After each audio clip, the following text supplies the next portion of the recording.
Welcome to part 2, my dear friend. If you watched the 12-hour video that came out a week before this video that you're about to watch, you'll know that the intention behind this video is a completion of about a 14-hour program designed to help you start, well, mostly scale your agency to a point where you can reach over $100,000 per month in revenue. So if you missed part 1, which is 12 hours, just go to the channel on Agency Birth and check the video that came out before this one, and then you'll get the full 14 hours of training. And make sure you do that because I gave a proper intro introducing the training and what is relevant / not relevant and yada yada, history, background, blah, blah, blah. Check it out. I love you so much. I hope you enjoy this training. Let me know your thoughts in the comment section. Ideally on the first video. If you have thoughts on this whole program, let me know on the first 12-hour video, because that's the video that I would really want the most engagement on to help kind of get it out to the algorithm and to all the people who could benefit most. So anyways, enjoy the final bit of this program that I made during and in and around the era of COVID and lockdown. Thank God that's over. I love you. Bye.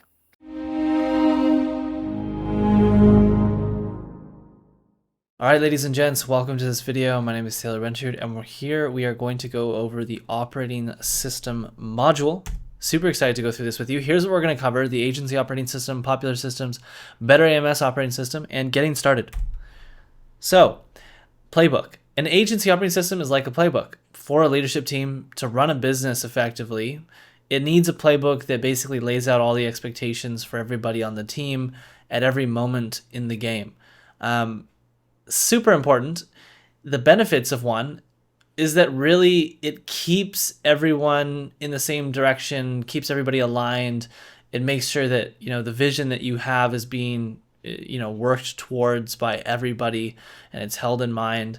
And expectations, processes, accountabilities, these things are defined so that everyone is in sync and, operates smoothly and knows that what they're working on is helping the business go in the right direction, and it's in alignment with what everybody else is working on. This is really the power of an agency operating system. Now, the consequences of not using one is really the antithesis of everything I just said. So you're going to be dealing with miscommunication, people rowing in different directions. One person thinks that their agenda is important when in reality it's actually complete opposite of what the company's vision is, and it conflicts with everybody else. And this can derail the success of your agency. And as a result, you're going to experience a lot of long hours, slow growth, or decline, and, frustration, lost time, energy. And, top talent really doesn't like stuff like this. And so you'll lose top talent eventually. And this is a good reason as to why a lot of companies will fail. So let's talk about popular systems, meaning popular operating systems. Really, the two we're going to focus on here is Traction and No Rules Netflix. The Great Game of Business and Measure What Matters. These are good books, but we'll get into this now. So EOS, this is really Traction, the book that you saw earlier on the far left-hand side here in the slide. You may have heard of EOS, and what it is, it stands for, I believe, Entrepreneur Operating System. And really the core of EOS is it's an operating system. And really the 6 components of the operating system is what you're seeing in this graphic. So it starts with vision, and vision is really just developing, your mission, your vision, your core values, and making sure that everybody's aware of what that is. And you crystallize it on a piece of paper. You did this in the beginning of in Agency Enlightened. I don't remember the exact module name, but you should have gotten clear on this. And then there's data, and this is really where it's talking about, keeping a pulse on your business and developing scorecards / KPIs, otherwise known as like ROCs or OKRs. These are just terms for different goal-setting frameworks, and this is what they mean by scorecard. And just having measurables for everybody, again, KPIs, just what is this person's, core number that they're working towards achieving, to give everybody crystal clear idea of what they need to achieve in their role to be, ensuring that the company is as successful as possible and working towards the vision of the company. important thing. A lot of companies don't give their people, hey, this is a metric that you need to hit. This is what's most important. And if you do this, you're contributing to the growth of the company. And if you exceed this, you're exceeding the average, yada, yada, yada, right? And then there's process, which is basically, systemize everything, documentation. We talked about this in the previous, in a previous model, which I believe was called systems thinking. And then there's traction, which is where they talk about quarterly rocks, which is this kind of theme of like setting goals quarterly for individuals, and then a meeting pulse, so meetings. Then there's other things like, how do you solve issues when issues arise? An operating system should always have a way, a specific, well-defined process for solving issues. And then, of course, finding people, recruiting, managing talent, recruiting and managing talent, and obviously retaining them as well, and making sure that they're in the right seats. So these things are all actually, high level fundamental things that are very important to the business, but this is really the core components of a good agency operating system, or just an operating system in general for any business. But we're going to go deeper on this here in a second. GGOB, which is the book called The Great Game of Business. This book is a little bit different. I like the operating system a lot more of EOS than I do of GGOB. But in essence, it's very similar, but a lot, in my opinion, a bit more simplified and gamified. There's a lot of similarities. And I would say that the big difference in GGOB is there's a heavy focus on equity and making sure that you distribute equity and you make people owners of the company, which, again, we're going to talk about this more, but this is not something that we need to go in depth on right now. So there's all these various different themes that are used in the book where they talk about that overlap with EOS, but I think EOS is done much better. Again, we're just going over high level a few different books. And Netflix, this was a really good book. Absolutely love this book. Everybody in our company has read this book. And the major things that they talk about in Netflix book is real virtues, which is like the values of a company, and how they shouldn't just be written, but they should be true and people should live them out daily. And then high performance, pay the best salary, freedom with responsibility, culture instead of control, promotion and development. These are 6 concepts that are discussed in depth throughout the book that are really great concepts. You may not agree with all of them, but some of them are just legendary to understand and implement within your own agency. And so I think that was a great book. And then there's Measure What Matters by John Doerr. And this book isn't actually really much of an operating system. It's actually more so a book about like a goal setting framework. Google uses this. I think Intel uses it. Actually, OKR started in Intel, and then Google adopted them, and many other companies have adopted OKRs. It's not something that I would consider an operating system, but I have it here because it is a good goal-setting framework that some of you may really like. And we have something similar. We kind of read about OKRs and decided to kind of manipulate it in our own way. But again, just going over high level what OKRs are, it's basically a way to set an objective and then find out what the key results are within that objective to measure the progress of it over time, and then how to have accountability to make sure that these objectives are obviously to the best of the team's ability hit and achieved.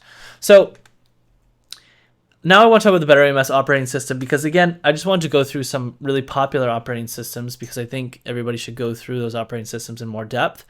But let's go a little bit deeper. So first of all, what we pulled out of this book, Traction, was the necessity. When we read this book, we had no vision, mission, or core values. It wasn't very clear. And we didn't have KPIs for everybody, which we needed. And we didn't really know how to have meetings. When we got to the point where we needed to hire our 4th person, we were like, holy shit, we need to figure out some type of meeting cadence, because it was quite chaotic and it was just 3 of us that really just randomly hopped on calls all the time, and we didn't feel the need to have like a standardized meeting every Monday morning or Tuesday morning or something like this, right? So out of this book, we really picked up a process for well-defined meetings and the purpose of those meetings, and figuring out what the KPIs are for everybody in their roles, and of course, right seat, right person, vision, mission, core values. From the Great Game of Business, the two core concepts we really took out of this and implemented into our agency operating system was equity distribution and ownership. This is really only at the leadership level right now. There's only 3 people in our agency, Better AMS, that have equity, and those 3 people make up the entire leadership team at the time of recording this video. And I wouldn't say that you should read The Great Game of Business and think that you want to distribute equity, give everybody the chance to have equity in your agency. This is not something I'd recommend if you're a smaller agency. Maybe if you're doing, I don't know, $10, $25 million a year, you can start to think about how to figure out equity distribution, but this is a really expensive thing to do, especially when you're very small and you're doing, $1, $2, $3 million a year.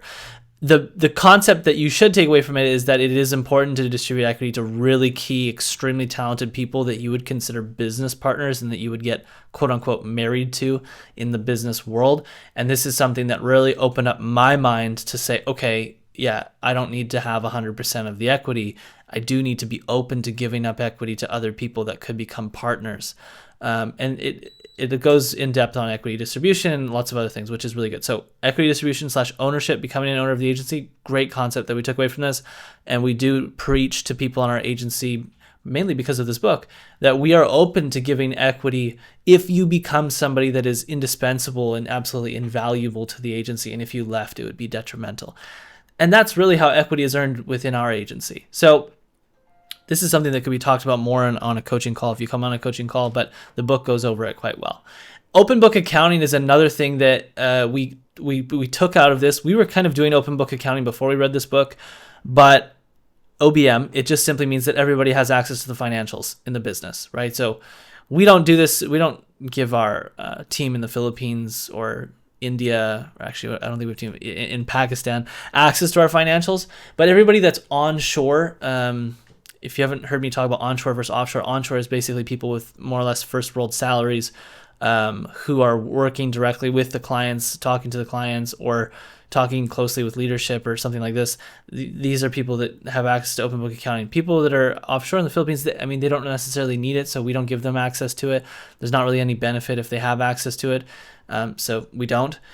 And it's really just a powerful way to just say, hey, everybody has access to see our cash flow in the bank, what our profit was last month, last year, last quarter, whatever. You can see it. It's there. We do not share salaries. It's the only thing that we actually hold back from the OBM, open book accounting. And there's good reasons as to why that is. And this book actually talks about it, and other books have talked about it. And if you want to talk about more, we can talk about it on a coaching call. But these are 2 really core concepts we got from it that we've implemented into our operating system that have, in my opinion, made a big difference and helped us. So Netflix, this is a fantastic book. It talks about hiring top talent. And this is key because it allows you to lead with context, not control.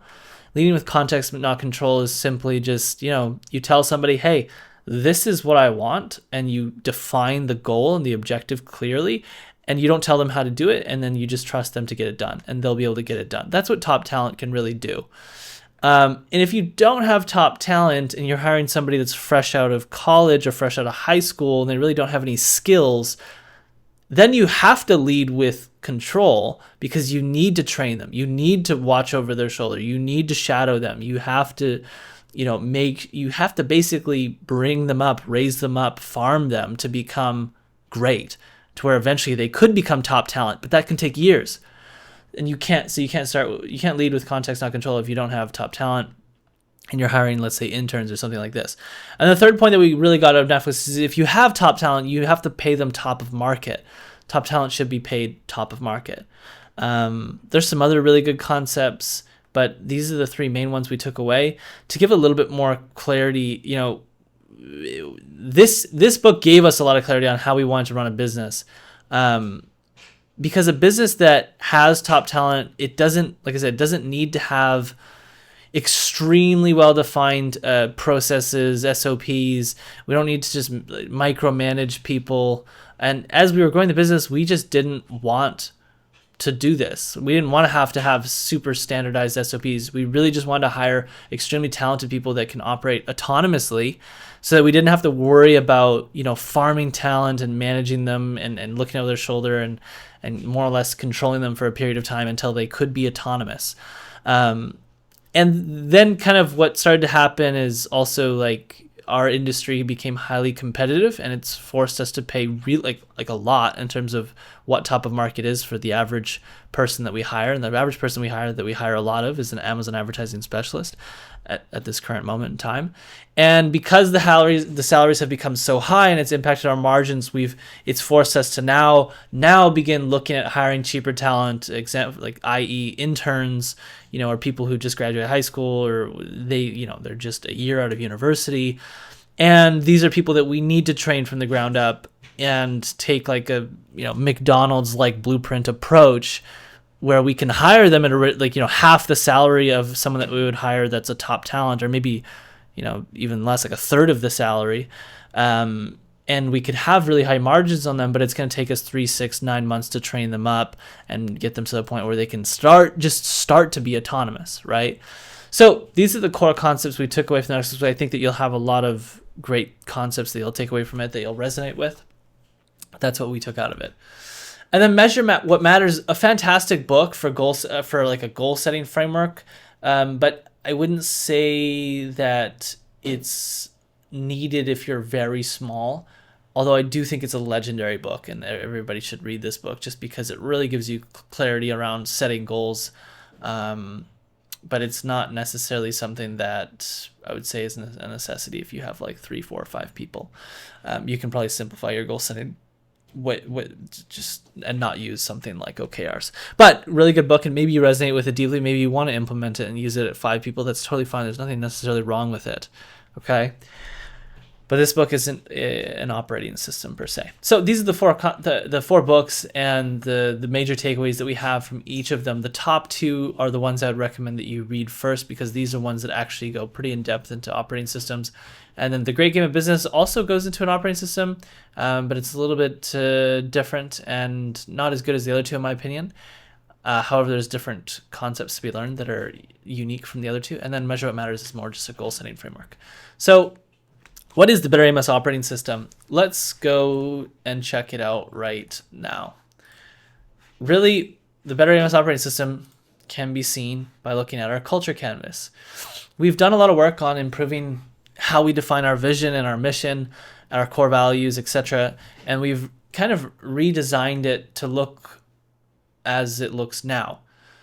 And this really just tells us a lot about, tells anyone who reads it a lot about our operating system. So let's start with priorities. The top 3 cultural priorities using even or statements. Ignore the using even or statements. We didn't do that for all of them. Our top 3, starting with work ethic. Work ethic, this is a huge priority of ours, and it's basically because we want to surround ourselves with driven people. I personally can't stand people that don't have strong work ethic. It's just the nature of who I am, and the other 2 people in Better AMS, Destiny and Alex, who currently are also partners of Better AMS that are on the leadership team, they are very similar. And so it drives us nuts if we think somebody's not working more than like 4 or 5 hours a day or something like this. It's just we couldn't hire somebody like this. We believe that work ethic is important, so we made that one of our top priorities. And it's not defined by hours worked, but rather by the balance between drive and working smarter. But with that being said, if someone was working an hour a day, it would blow my mind. It like makes my blood boil, more or less. So raising the bar of our talent. This is a huge and a very important priority. The people in any company is the biggest asset.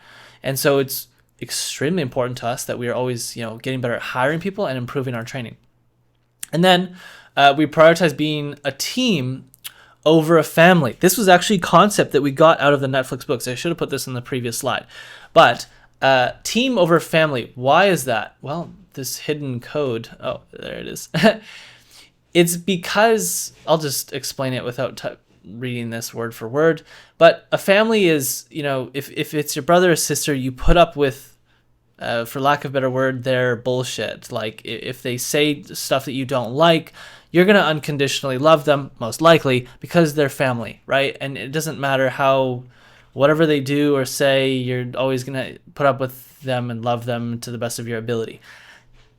In a company, it should not be like this, because if somebody's underperforming or toxic to other people, this should not be tolerated. They should be immediately fired and removed from the company, or given, very strong warnings and given very critical feedback, because that person will ruin it for everybody else, and the whole company will then suffer because the top talent is going to leave because of one bad hire, and the rotten egg is going to rotten the rest of the eggs, and then before you know it, the whole company falls apart.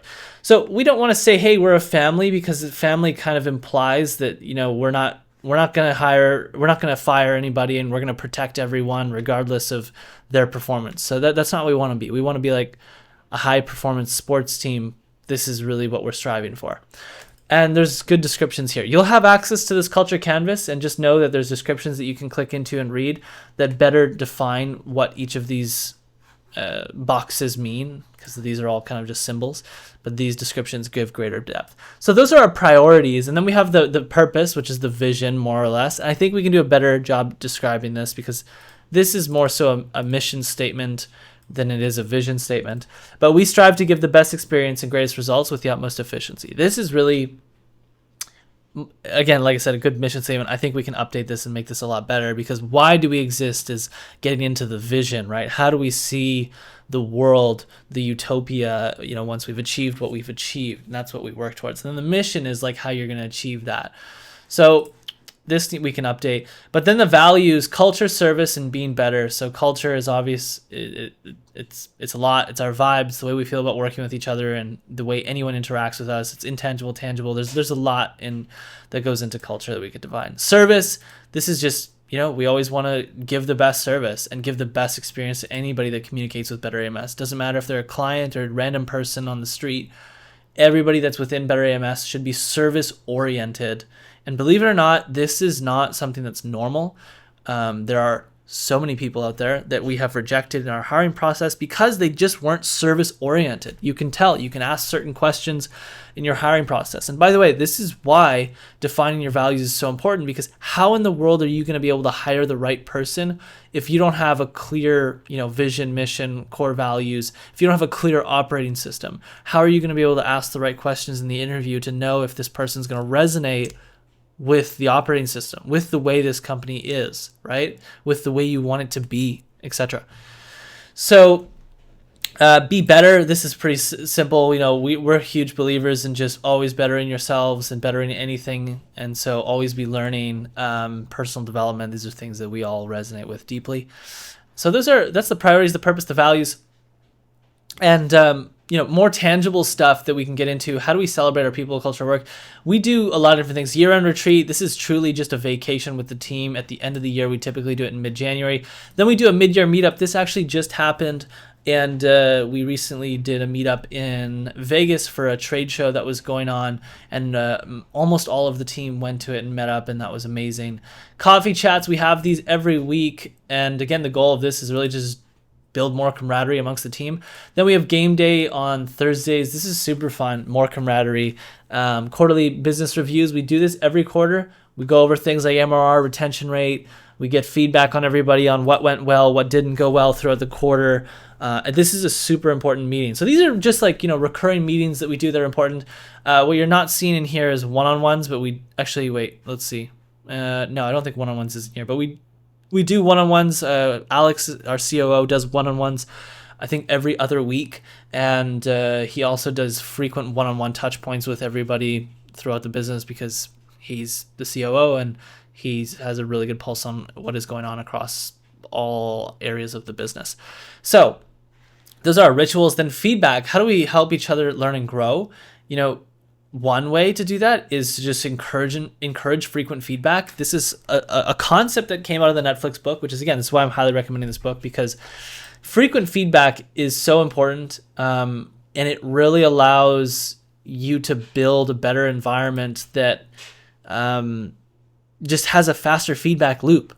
If you remember from the systems thinking module, if you've gone through that module, we need to have a feedback loop. right? Like we need to understand the feedback, and the faster we get the feedback, the faster we can improve the system. And so encouraging frequent feedback is absolutely amazing, and it helps to get more feedback. So it's just a legendary feedback loop.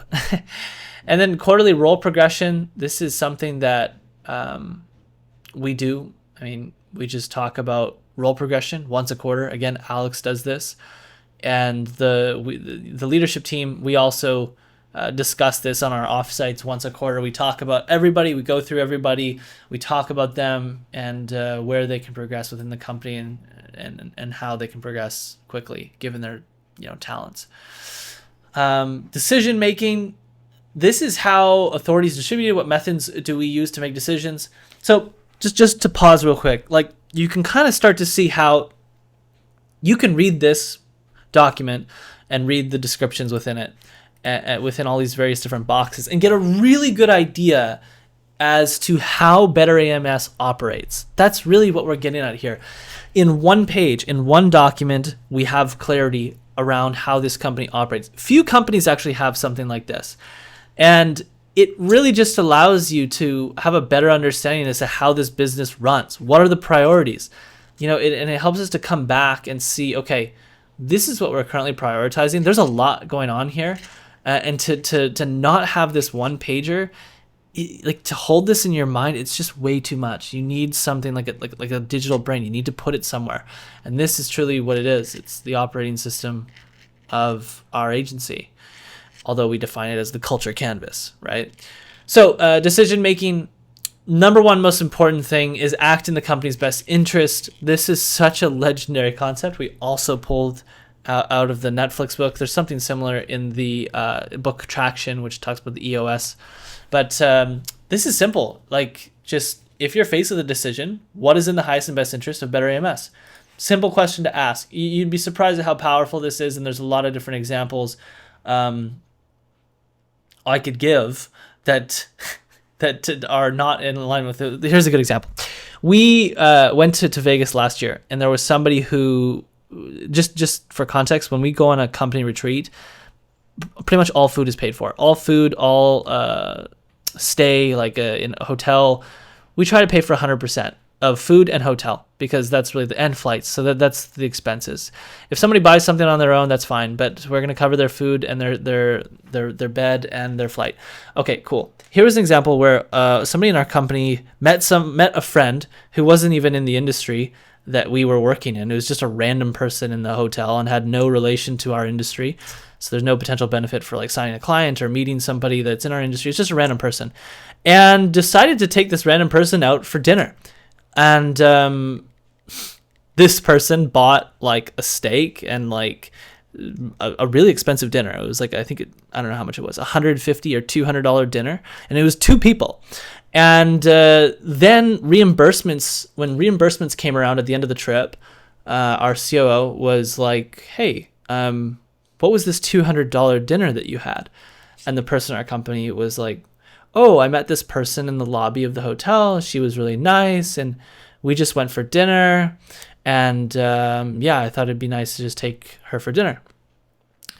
And so we didn't have this culture canvas, and so we didn't have this act in the company's best interest concept defined. But if she would have just asked herself, hey, is it in my highest and best interest, is in the company's highest and best interest to go for dinner with this person, random person, and also have a really expensive dinner? Like, absolutely not. And so that was a major conflict. And this is a simple thing. And now what we can do is when somebody does something like this, we can say, hey, look, do you think this is in the best interest of the company? Well, clearly not. Okay, great. So let's not ever do that again. And let's make sure that when you make decisions, you're asking yourself this question. And if the person did it again, then we would have a really serious issue. We might let them go, right? But it's simple things like that. That's a very simple, small example, but those small examples are very important to pay attention to, because typically if somebody's taking somebody else out for a $200 dinner and it's a random person, and there's like for two people, that's insane. That's like super expensive. I mean, it would have been fine if they spent like 20 to like $40 or something like this, but $200 is crazy. And that means that on a bigger scale, could you imagine what they would do if they had more access to financial resources, or if they had more power in the company to make decisions? So you can see what I'm getting at here. Super important concept that we have here in our culture canvas. And it talks more about it in the Netflix book, and there's a lot of good examples. The second one, lead with context, not control. So when we have a goal in mind, we should be able to, explain the context behind the goal and allow the person to achieve that goal. And we have some examples here that we give so you can better understand it, but I already talked about this briefly. Fundamental philosophy training. This is something where, as we scale the company, we want to have, and we have this, we kind of have like a library or database, more or less, a matrix in Notion. Notion is our documentation tool that we use to document everything, where we talk about some of the core concepts and philosophies is the right word, that we really believe in. And so we want to have this basically installed into every human that joins Better AMS, so that they can have similar mindset, similar thinking, similar decision making, similar understanding as everybody else that is in alignment with the vision and mission. So decision making, legendary aspect to define in your operating system. And then how do we convene and collaborate? So first of all, we always define the purpose of a meeting prior. We don't have a meeting unless we have a purpose defined. There's only a few recurring meetings that we have. We have the coffee chat. We have game day. We have a weekly, it's called Weekends and Wins. We have this every Tuesday where everybody just hops on, talk about their wins last week, work-related wins, personal-related wins, and then we talk about the weekend, what did you do on the weekend. It's typically, everybody doesn't talk for more than like 30, 45 seconds, but it's a good way to bond and get some, better understanding of everybody and their interests and everything else. And then we have action items are assigned to an owner. This is really important. So if there's like a conversation happening and somebody says, we should really do X, Y, Z, and a bunch of people are like, yeah, that's amazing. We want to make sure in that moment somebody takes ownership or somebody assigns ownership. So, hey, John, can you do this? Or, hey, Sarah, can you do this? That's important. This is about, where we're assigning ownership. Where previously, and this is very common in companies, and I did this for years, we'll have a conversation. Yeah, we should really do that. And then it kind of just, it gets lost and forgotten, right? And that's very, very, very common. Even for like important things that can really drive the growth in your agency, it can be lost and forgotten just because you didn't assign ownership or you didn't write it down somewhere and assign it to somebody. It needs to be assigned to somebody. So another key concept for our operating system is that. And if you can add value, speak up. This is a simple concept to understand, but again, if you can add value, speak up. You should never be shy. Always, always, always speak up if you can add value, and make sure you voice your opinion. Okay, so that's how we do meetings. Norms and rules. How do we clarify expected behaviors without hindering autonomy? Well, we prioritize mental health. That's a pretty simple one to understand. Be proactive. This is also quite simple to understand. We have great descriptions.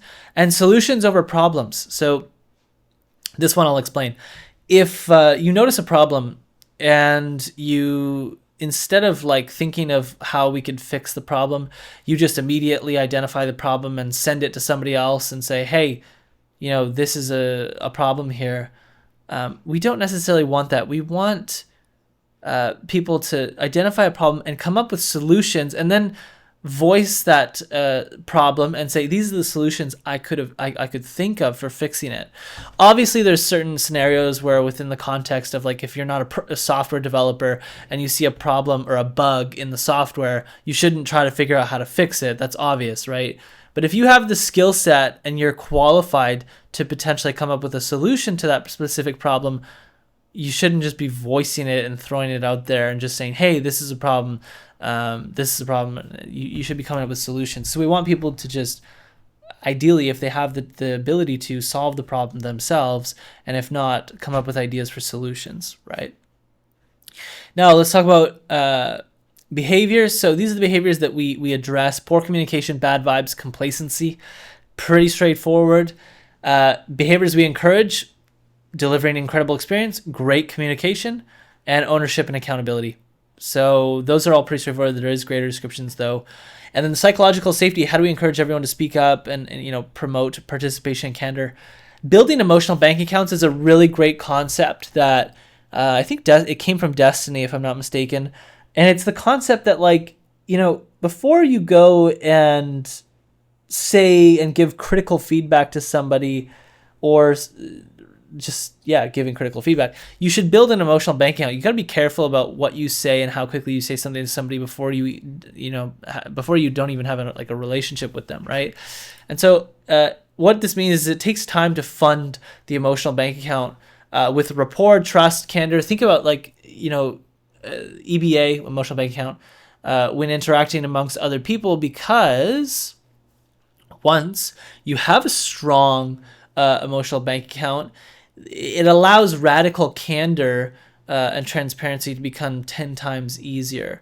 So it just allows you to give very critical feedback. Like, for example, if Destiny did something and I thought she did a really poor job, I have such a good relationship with Destiny to where I could just send her a DM on Slack and say, hey, this is shit. Like, you need to make this a lot better. Or like, hey, this is terrible. You need to make this a lot better. Hey, this is really bad. You need to make this a lot better. You can do a lot better. Okay, I'm personally not going to say something like that to somebody who is just onboarded to Better AMS last week, and I have no idea how they are as a person. I have no relationship with them. I've never talked to them. And yet a lot of companies still do that, where somebody was just hired, they, let's say, build something, and then the founder or somebody above them that's been at the company for a couple years looks at it and says, this is terrible, this is garbage, and sends them that message and sends them that feedback. And that can be very detrimental to their mental health, because they don't have any emotional bank account with you. But if you have an emotional bank, if you have an established relationship, it's much easier. So yeah, be aware and be conscious of your EBA with the people that you're talking to and giving feedback to. And this will allow for greater psychological safety to make sure that everybody has, the best mental health possible. Radical transparency is also important. I mean, look, we have open book accounting. Everybody can see how much money we have in the bank, what our profit was, what our loss was, all the expenses. The only thing that's hidden is salaries, and we have good reasoning for why that's hidden. And other things in radical transparency, like all our systems and processes are shared the moment somebody joins Better AMS. The moment they join Better AMS, they get all the systems and documents and formulas for whatever we have. Like, it's really all there. They have access to almost everything, and including our books. So this helps us to promote, a culture in which everybody is not afraid to share their opinion and voice their opinion, right? So this is the last one. Everyone is heard. Pretty straightforward. We want to make sure everybody is heard and has a voice. The good concept here is feedback doesn't fall on deaf ears. Active listening. This is something Destiny's really big on. And active listening is pushed and improved upon in all areas of the business. Ask questions and actively try to understand all situations. So yeah, everyone is heard is really important, and the description of that better describes it. We really want to make sure we have active listening. We want to make sure that nobody says something and doesn't feel like they were heard, because again, this can be detrimental to their mental health, and that would be a poor environment in terms of psychological safety. So this hopefully should paint a really clear picture as to how we operate Better AMS.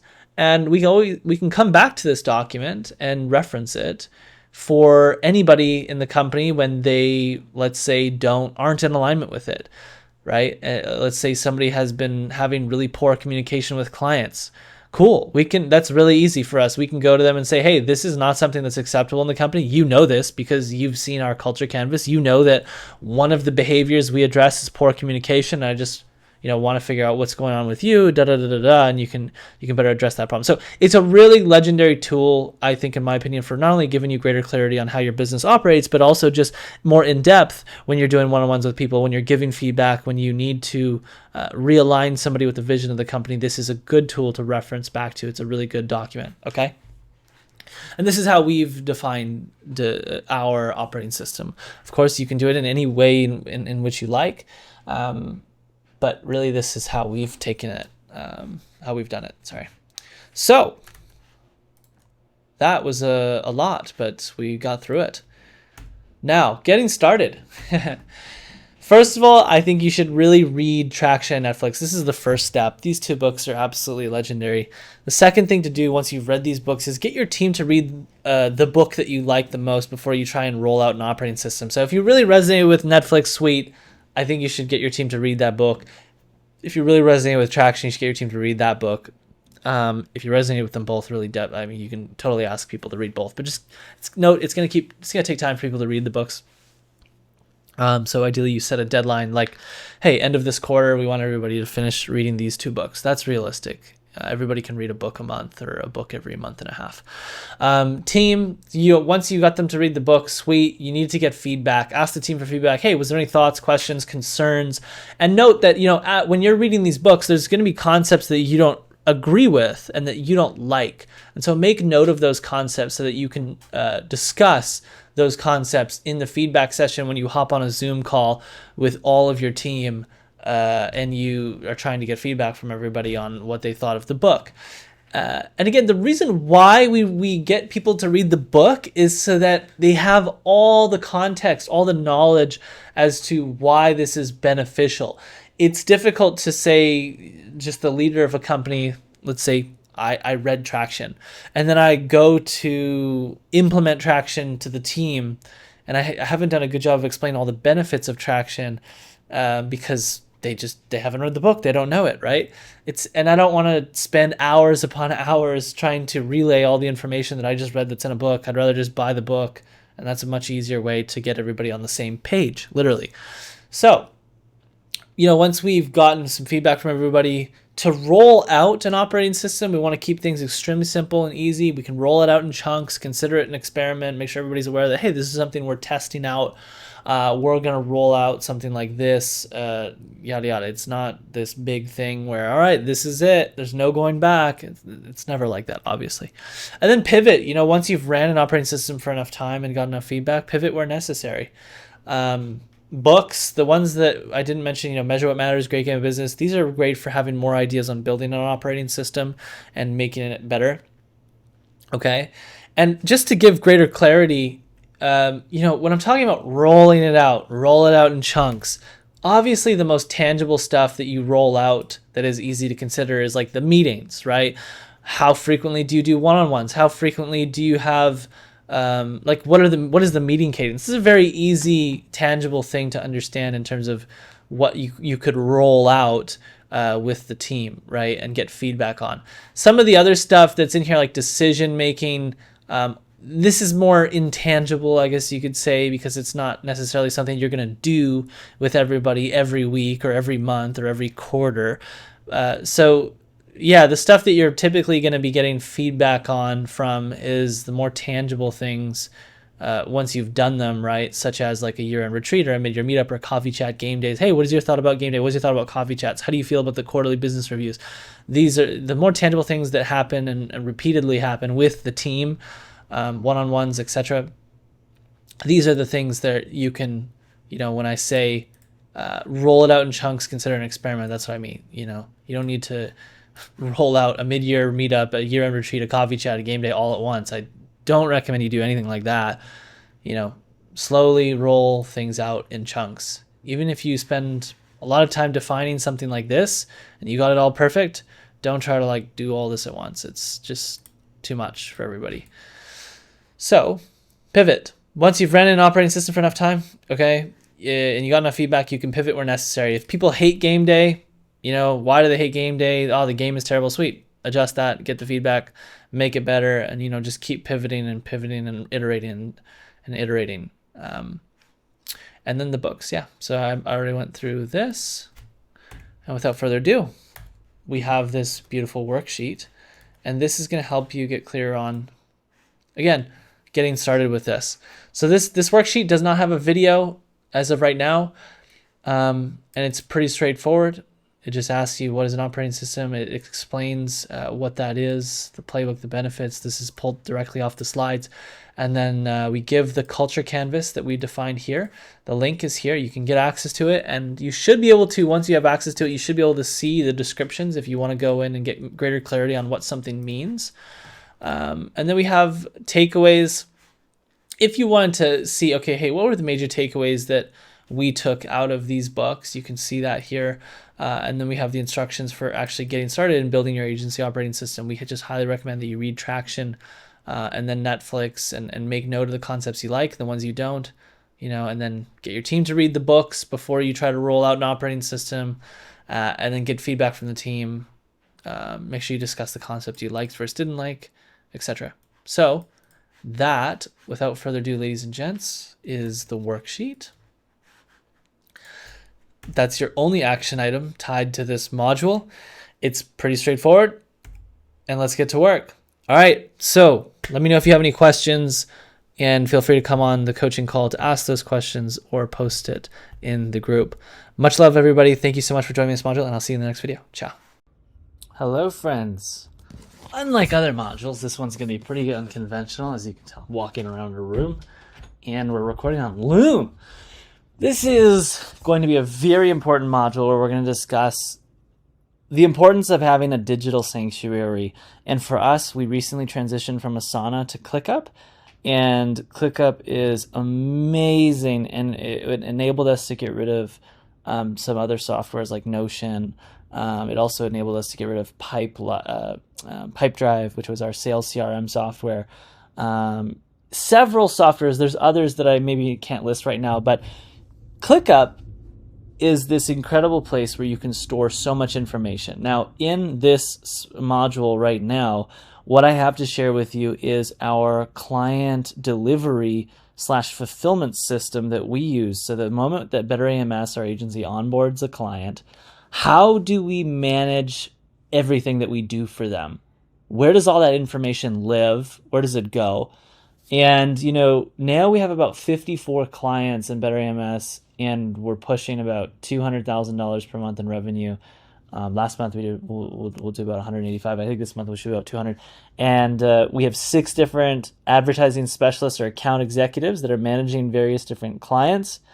And so we've found that this is a fantastic way for managing a lot of clients at scale in a very simple manner. Okay? So, really excited to share this with you. And unlike other modules, the way in which I'm going to share this with you is going to be the same way in which I shared this information with everybody in our agency. And so what you're going to find is a a delivery space template in the resource section below this video. Now, once you click on that link, once you click on it, it's going to take you to a landing page that's going to ask you to basically use this template. Now, you do want to use this template. You'll have to sign up to ClickUp. That's fine. It's not a big deal. Sign up to ClickUp, get the template, and then from there, you'll be able to read. I'm thinking to avoid you guys signing up to ClickUp, maybe I could add you. So let's do that. Hold on. Okay, so I added something called the Delivery Space Guide. Now click this link instead. I take back what I said about 10 seconds earlier.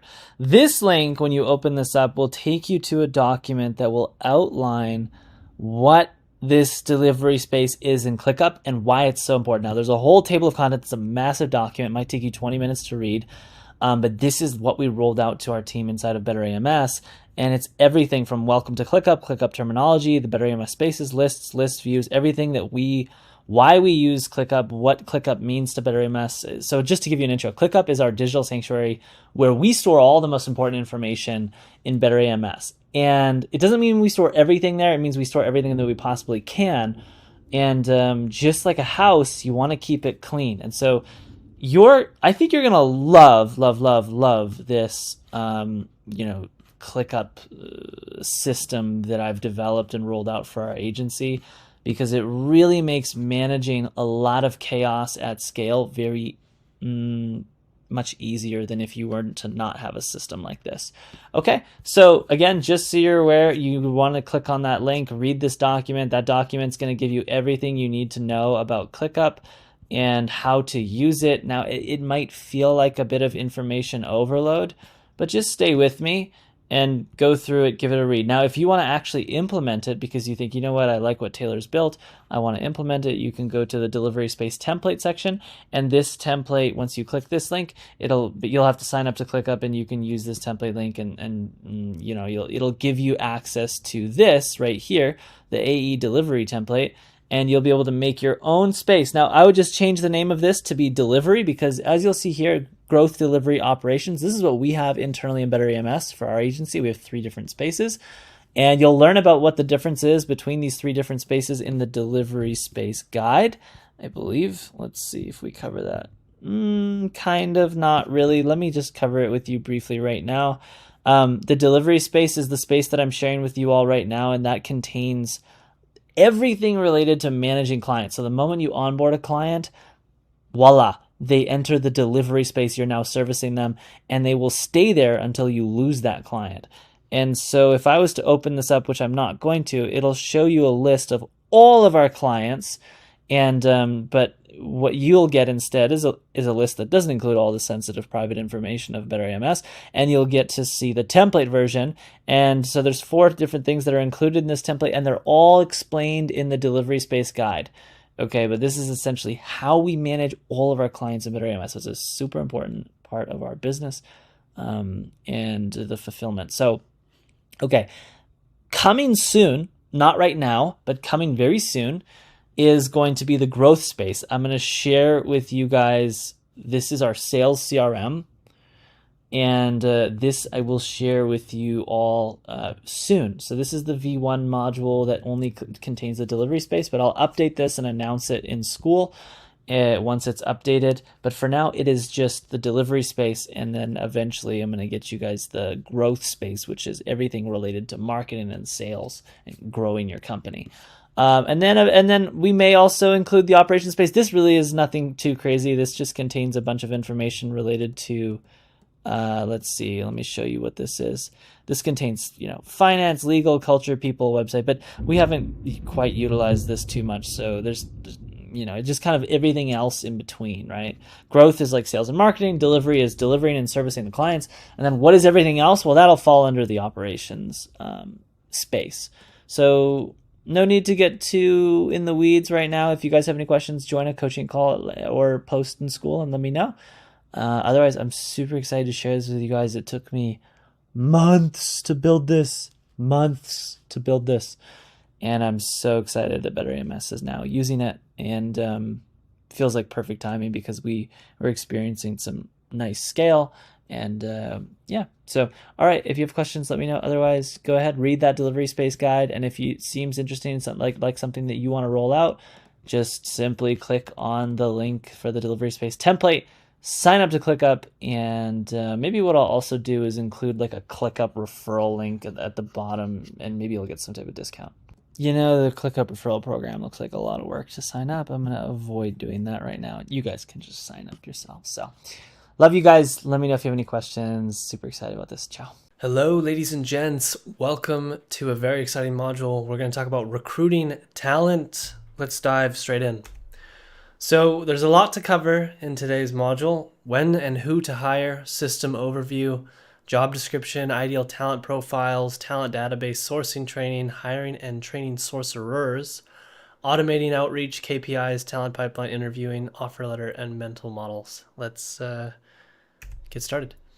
So when it comes to when to hire, it's a simple question of how much money you have in the bank.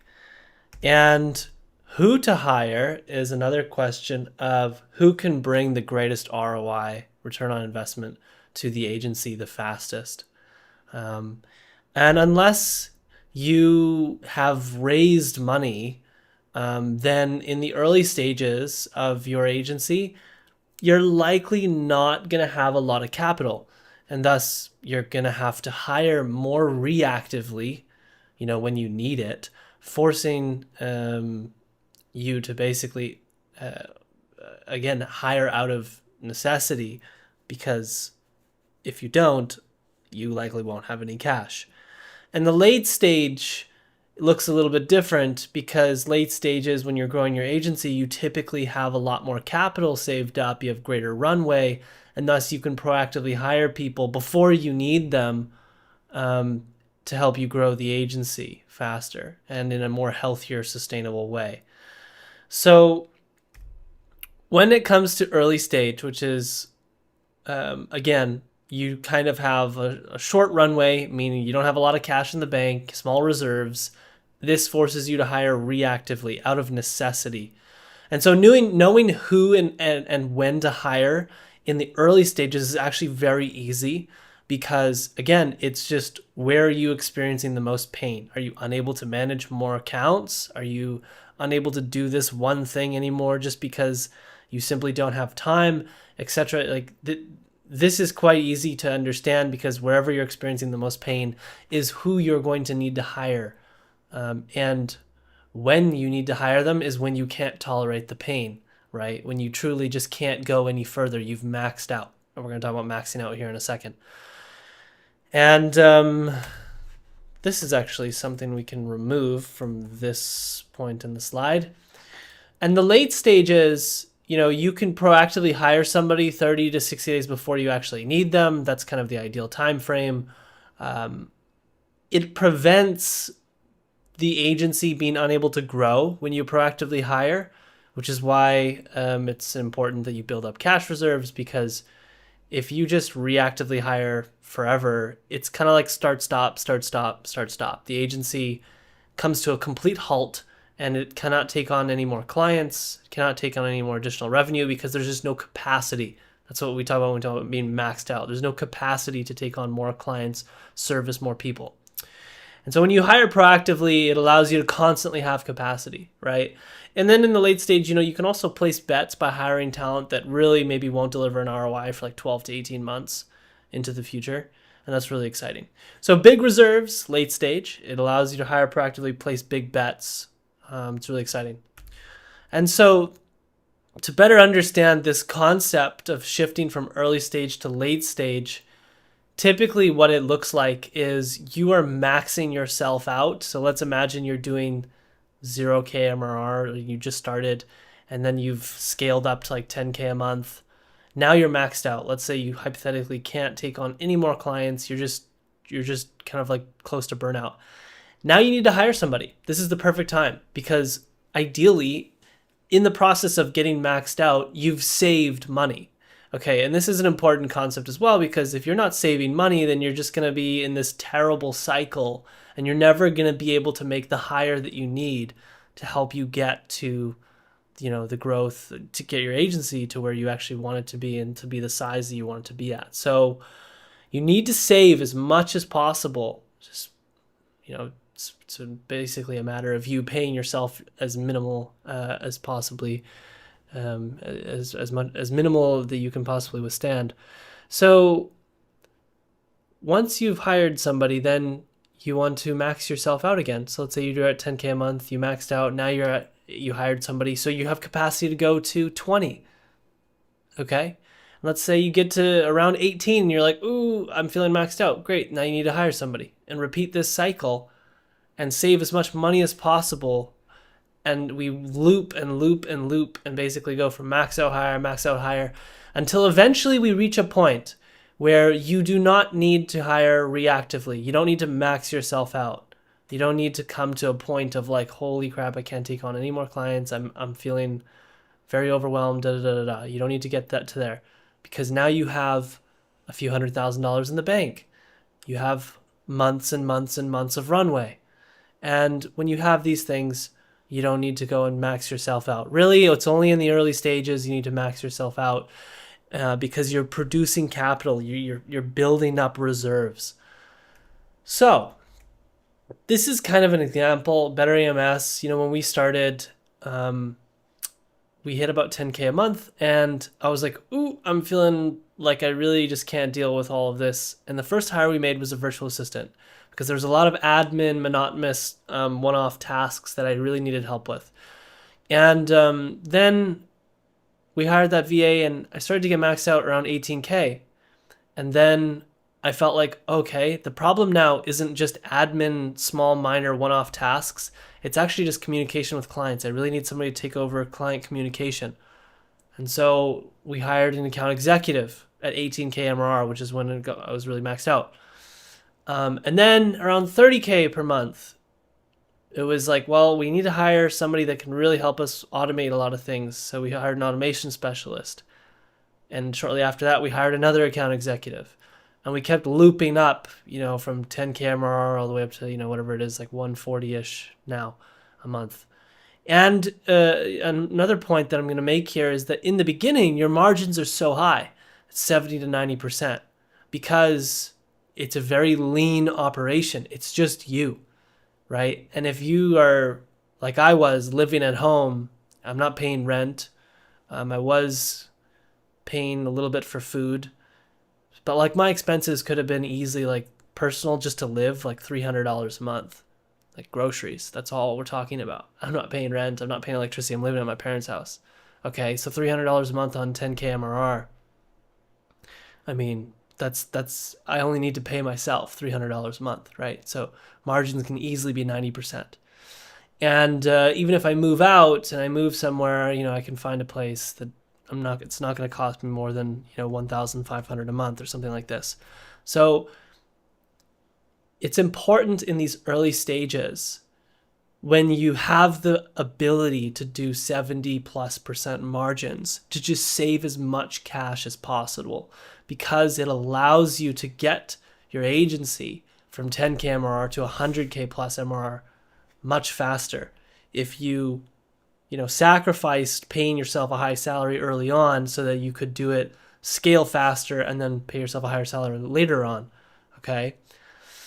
And it's better that you save that cash, pay yourself as little as possible, hire who you need to hire, and begin, quickly scaling up into a later stage, which is towards agency enlightened.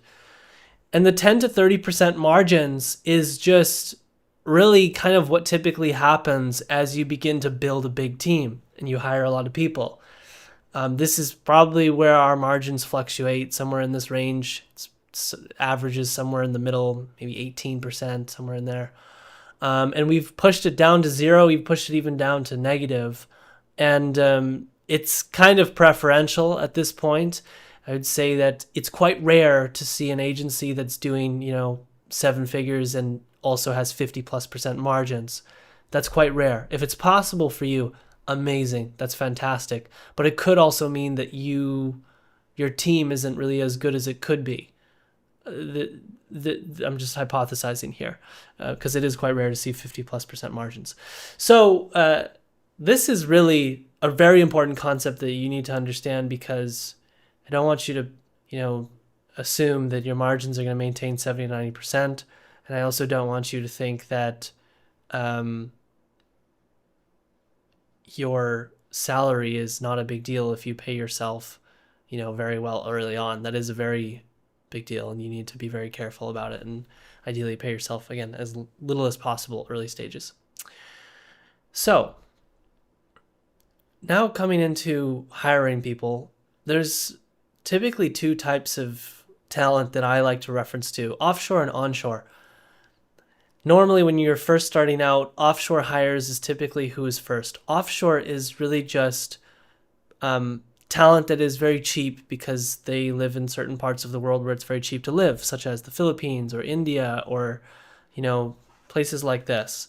And then you have onshore talent, which, again, for me, being from Canada, onshore talent to me would be like talent from Canada or talent from the United States or from Europe or UK, something like this, where the average salary is $50,000 a year, $60,000 a year, something like this. And so just so that you're aware, this is something that we're going to reference to, but normally the first hire that makes the most sense is like a virtual assistant for $2 to $3 an hour. Okay, we'll consider that an offshore hire. And then what makes sense normally, again, just I'm kind of generalizing here, is an onshore hire as your second hire once you have that first hire. So offshore, easy and fast hire. there's minimal repercussions for a bad hire here because it's very easy to replace talent offshore. Typically, again, I'm talking about very simplistic roles like virtual assistants that can help you with monotonous things such as data entry or pulling information, organizing information, yada yada. And then there's onshore, which is a very hard hire and much slower process, and there's massive repercussions for a bad hire. Not only because the salary is 100 times higher, but the potential of the talent is 100 times, 1,000 times greater than offshore. So we're going to talk more about this here shortly. Onshore, your first onshore hire, in my opinion, must be someone who has the potential to be your business partner if you don't already have a business partner. And if you do already have a business partner, we're going to talk about who this person should be. In Sector 1 of Agency Enlightened, this is a worksheet that was referenced. I believe it was from the Fundamentals module. And finding a partner worksheet, this is a very important thing to understand because even if you're not looking for a partner, you should be in the first person that you hire, even if you already have a partner. And the reason for this is because from my own experience in Better AMS, in the first 2 years, I had no partner. And in 2018, I had a partner, but the friction was high. And I really didn't know what kind of partner would be ideal. And so that relationship ended after a year and I ended up buying him out. And then in 2019, I found an amazing partnership with Destiny, and we've never really had friction in the same way that I had with my previous partner. I mean, there's moments where we disagree strongly, but it's positive. So one thing that really exploded the growth of Better AMS was Destiny, because her skill set was something that I lacked, and we really balance each other out. Our skill sets go hand in hand together very well. And this concept of visionary integrator, which was talked about in a previous model, I'm bringing it back to this module because it's so important. Destiny is a really good relationship builder, big idea generator, strong EQ, operates very much on emotion, but is very logical as well. A thought leader, jumps from project to project, always thinking long term, and really doesn't follow some type of strict routine. Opens, closes big deals. Like, this is really a visionary in general. Any visionary will resonate with these bullets. And on the other side, it's the opposite, which is me. And there's the systems builder, analytical, reliable for finishing projects, operates on logic. I like making things efficient. I like strict routines. I really like to focus on one thing and execute on building things. And this is really what was missing from Better AMS. And although I was able to get the agency to around 30-ish, 35 K per month in MRR, it wasn't easy for me to take it from 35 to 140. And it really became natural and quite a very smooth process when Destiny came on board. And her skills started to increase and her confidence started to increase. So in my opinion, your your first hire that's onshore should be this person, right? Should be somebody that is your opposite. And so if you have a business partner and you're an integrator and he or she is an integrator, that is not ideal. That you guys are the same people. You can't have that. There's no neurodiversity there. So you want to take this Finding Your Partner worksheet, because there's a rocket fuel assessment here, which you're going to see in the document. And it'll tell you if you're a visionary or an integrator. And so if you have a partner, you and your partner or partners should take this test to find out who is what and where you're dominantly sitting on the spectrum, whether you're integrator or visionary. So that way, when you go to make this first, when you go to make your first onshore hire, which is a very important hire, I can't stress how important this is. It's by far the most important hire in the agency because it's your first onshore hire. It's someone like you that has the capacity to build this agency and grow it beyond where you've grown it. Okay? I typically have found that this is not possible from somebody that's offshore. It's just different. everything about it. I've worked with people from the Philippines for 4+ years now, and absolutely amazing humans, like great people, very hardworking. But can they resonate with our clientele on a level that I can? No, because they live in the Philippines, and the lifestyle there is very different relative to the lifestyle where all our clients live, which is in the United States. And so the ability for someone that's in the Philippines to, open up and close big deals worth 6 figures and become a thought leader in our space, by nature of where they're from, is very difficult, not only because of the language barrier, but there's just so much to it. So your onshore hires are very important because, again, typically these are people who are just like you. They're from maybe where you're from, and they have this same capacity as you to create an agency and grow it exponentially. So your second onshore hire is also very important. Ideally, this should be someone that's a good mix between you and your first hire. So if you're a visionary and your partner's or you hire an integrator as your first onshore hire, and now you've scaled your agency more and you're looking to make a second onshore hire, then ideally you want to find somebody that's a healthy balance between you two. And this is really what we've been able to do with Better AMS. I can't tell you that this was planned. Unfortunately, it wasn't. It was just very much lucky that all of our personalities aligned extremely well. So Destiny was brought on, and she was a complete visionary. And I had no idea at the time, but it just evolved so perfectly. And then we hired Alex as our second onshore hire. And he is really a good mix between an integrator and a visionary. I think he leans a little bit more on the integrator side, but he's right in the middle between both of us in terms of his personality and the way he operates and looks at life and his lens of, viewing the world. So it's a perfect balance. And so if you do this right and you really strategically plan your first few hires that are onshore, you can really develop your leadership team very early on. And ideally, these people can be part of leadership. They can turn out to be partners in the agency. And this is so, so powerful because now it's not just you who has the capacity to greatly grow the agency. It's you and 2 other people. So it's just like the ability to grow is 3 times as powerful. It's actually more than 3x just because of the neurodiversity. The effect is probably 10x greater than what it was when it was just you.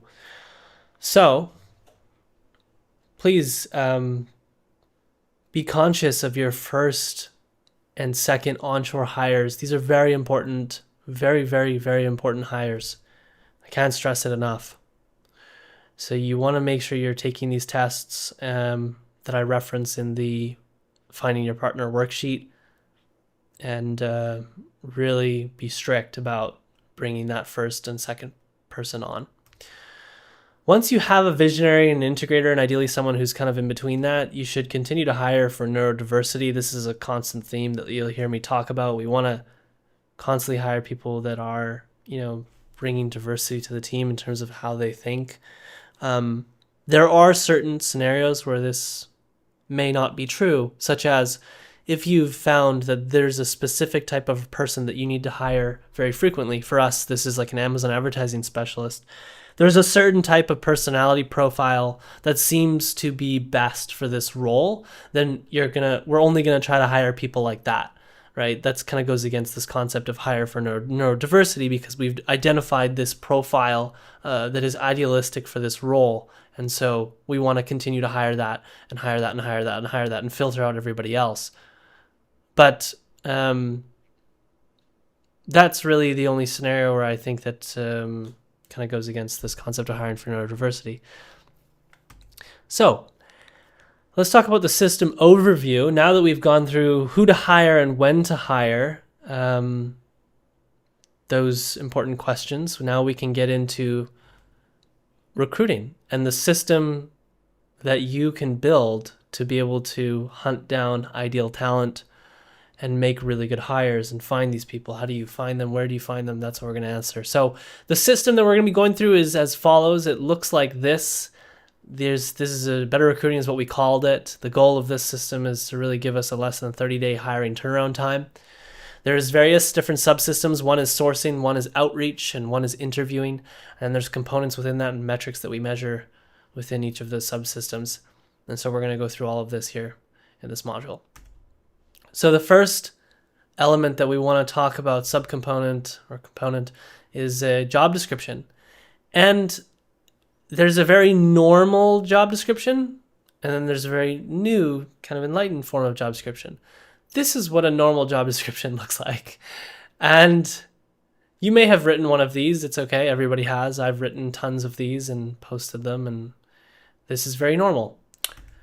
And this is very not normal. And this is what I want to show you right now, because here it is, Better AMS job description. First of all, it's just immediately different in the design of it, the use of emojis, the structure of it. There's images, there's videos, there is links to other things. I mean, GIFs. It's kind of entertaining to look at. And so we've really done our best to make our job description stand out amongst the rest of the market, and not only stand out, but stand out and reflect that which we are, right? And so this job description really reflects who we are inside of Better AMS and gives people a sense, without even meeting anybody, what we are like, because of, using weird stuff like this and like Roadrunner, Looney Tunes, GIFs and stuff like this. I mean, this is really, I've never seen a job description like this, and a lot of people have given us feedback that this is one of the best job descriptions they've ever seen.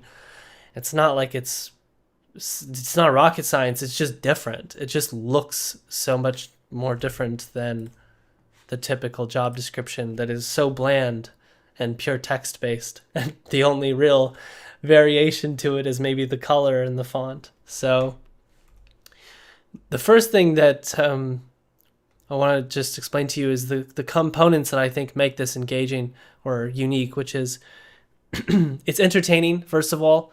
It's engaging. If you read it, it's an easy read. It's nice to read. You can skim through it well because of the way it's written. It's not blocky, giant text. It's unique. I mean, very obvious from the moment you see it. This is different. There's depth to it, meaning we talk about our culture in depth. We reference certain items in it. We talk about role progression. We try to talk about and answer everything they could possibly want to know about joining Better AMS and give them all the information needed to really feel it out. So we have videos of us, in Mexico, year-end retreats, to give them a really good concept or vision of what it's like hanging out with the team and how we all are.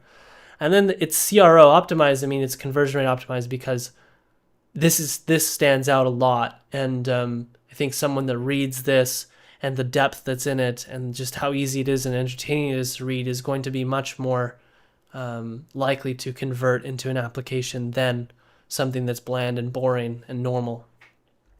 So the process for building this is referenced within the job description, the recruiting system worksheet. Point 1, build your job description. To build an engaging job description, we use Notion and try to include all these components in your page. And then I have some instructions here on how to build it. And then also there's some instructions here on how to set up your application survey, because obviously at the bottom of this, there's the ability to apply. And I show you how to set this up if you'd like to also set up a survey or you want help setting that up. So that is building your job description. A really exciting, fun thing to do. I had a blast building that thing. I think you'll really enjoy it. Now, ideal talent profile. This is the next really important component that you need to build.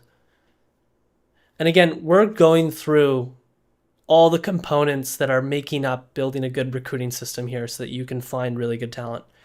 So ideal talent profile, this is really something that just gives you clarity. The purpose of it is to ensure that there's clarity on who exactly you want to hire. It's pretty much the exact same thing as your ideal client profile, except just imagine it for talent. Instead of a client, it's talent, like the person that you want to hire. And again, we have this located here in Notion. And I'm going to show you this in a second, but the process for building your ideal talent profile is explained again in the worksheet, just because I want to keep this module light. I don't want to go into the weeds here in this module. So come here to section 2, build your ideal talent profile. There's a quick video here explaining how you can get started. And then also we reference our ideal talent profile in Notion here so that you can see it. In this video here, I talk about, this ITP. So in this video here, I talk about the ITP, what it is, how it's different than your job description, et cetera, et cetera. So continuing forward. Next thing is a talent database. So you want to get this built, and we've already built one, so we're going to share a template with you here. But again, this is very simply just a place where your sorcerers, your team, your virtual assistants are likely going to use this, assuming you don't have like a CRM or something else that you want to use. I highly recommend you use a Google Sheet to be able to store all the talent that they find and organize it here into a nice little database.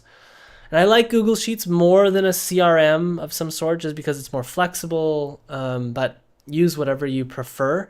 Just make sure that you go through the video here in the Build Your Talent Database process. So first, all we ask that you do in this step is really to create a copy of the talent database and then move on to step 4, because we explain how to actually use it. There's really nothing you need to do other than create a copy to build it, because we've already made it. So make a copy of it, and then you can move on to step 4. I'd recommend you just watch this module to the end. I mean, if you're pausing the video and then going and trying to do it, that's fine. You can flow however you'd like to flow and go through this module and do whatever, however you feel best. But personally, I'd recommend you just finish this module out and then download the worksheet and go through everything step by step. Now, sourcing training. This is a very important element in the recruiting system that needs to be delegated, because sourcing is a very monotonous and easy task, and it can be done for $2 to $3 an hour. Okay, and so it needs to be outsourced. Training, building the training on how to actually find ideal talent profiles is an extremely high value task that you must complete. That task is worth hundreds of dollars per hour, because you're going to be handing it off to somebody for $2 to $3 per hour, and they're going to be saving you a ton of time. There's no way you should ever be doing sourcing more than the time it takes you to build the training. So here's what we've learned, in our journey of finding the most efficient way to source ITPs, ideal talent profiles. That should be a lowercase s. But it is pretty simple. There's a concept called talent pools, and this is really where you find a pool that contains a lot of ideal talent that you're looking for. So let's imagine that I'm looking for I want to hire Amazon advertising specialists. And so I'm looking for talent pools, like pools where these people will congregate. And so it's pretty simple. They congregate within our competitors' companies, right? That's where they work. Where do these people work? That's pretty much how you find these talent pools. If they work at your competitor companies, then you're finding all of your competitors. And each competitor that you find is basically a talent pool, because if you look at their company page on LinkedIn, you can find all these people within it. So finding talent pools and mining them is one important concept we've kind of identified in the recruiting process. And competitors, as I said, is probably the best way to find ITPs. You can simply use Google to find competitors and other companies related to your agency that contains your ITPs. Or you can use something which we've recently started doing, which is a very efficient process, LinkedIn Recruiter Lite. I love this tool. It really revolutionized our ability to find more talent in a much faster way. It basically just allows you to set up search parameters on LinkedIn to find people that match your ITP. So talent database, in this database, we have a section designated for talent pools. This is discussed in the training videos that are in the worksheet. We're not going to go in depth here. And in LinkedIn Recruiter Lite, there's actually a section called talent pools, which is really funny. So this must be a really common term in the recruiting world.